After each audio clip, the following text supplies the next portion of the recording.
Hi friends, எல்லோரும் எப்படி இருக்கீங்க? நல்லா இருக்கீங்களா? ரொம்ப நாள் ஆயிடுச்சு வீடியோ போட்டு. ஏன்னா இங்கே கொஞ்சம் வேலைன்னு இல்லை, கொஞ்சம் அதிகமாகவே வேலை இருக்குது. அதுக்கப்புறம் அடுத்தடுத்து கொஞ்சம் ஃபங்க்ஷன்றதுனால வீடியோ ரெகுலராக எடுத்து போட முடியல. ஏன்னா வீடியோ எடுக்கிறது வந்து நானே தான் எடுத்து போட்டுக்கிறேன். அதனால் எனக்கு அந்த டைமுக்கு ஞாபகம் வர மாட்டேங்குது. எல்லாத்தையும் எடுத்து போடலான்னு தான் தோணுது. ஆனால் எனக்கு ஞாபகம் அந்த டைமுக்கு மறந்துடுது, இந்த எடுத்துருக்கலாமே வீடியோ அப்படின்றது. அதுக்கப்புறம் இது எந்த மாதிரி வேலை போயிட்டுருக்குன்னா,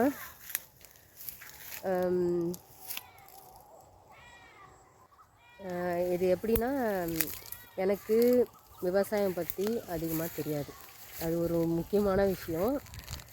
நானே கேட்டு கேட்டு தான் ஒவ்வொன்றுத்துமே செஞ்சிட்ருக்கேன்.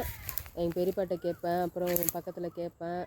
யார்கிட்டலாம் இதெல்லாம் கேட்க முடியுமோ அவங்க சொல்கிறத வச்சு எனக்கு எது பெஸ்ட்டாக இருக்குமோ அது மாதிரி செஞ்சிட்ருக்கேன். இது இப்போ கொய்யா வந்து இப்போ அறுவடைக்கு ஒரு வாரமாக நாங்கள் அறுவடை பண்ணிகிட்ருக்கோம். ஒரு நாளைக்கு ஒரு 50 கிலோ, ஒன்று விட்டு ஒரு நாள் பறிக்கிறேன். ஒரு 50 கிலோ அந்த மாதிரி வருதுன்னு வைங்களேன். அதை வந்து ஃபஸ்ட் எடுத்த உடனே மார்க்கெட்டு கொண்டு போனால் விலையே இல்லை. பெரிய ஷாக் ஆகிடுச்சு எனக்கே. என்னடா இது, நம்ம ஒவ்வொரு நாளும் ஒன்று ஒன்று செஞ்சு இதை வளர்த்து இது பண்ணுறோன்னும் போது, எப்போ விவசாயம் பண்ணுறது, எங்கன்னா சும்மா கூட இருக்கலாம் போல இருக்குது அப்படின்னு சொல்லிட்டு தோண ஆரம்பிச்சிருச்சு. எந்த மாதிரி கஷ்டம்னா, நம்ம ஒரு நானும் பொண்ணும் தான் பறிக்கிறோம்.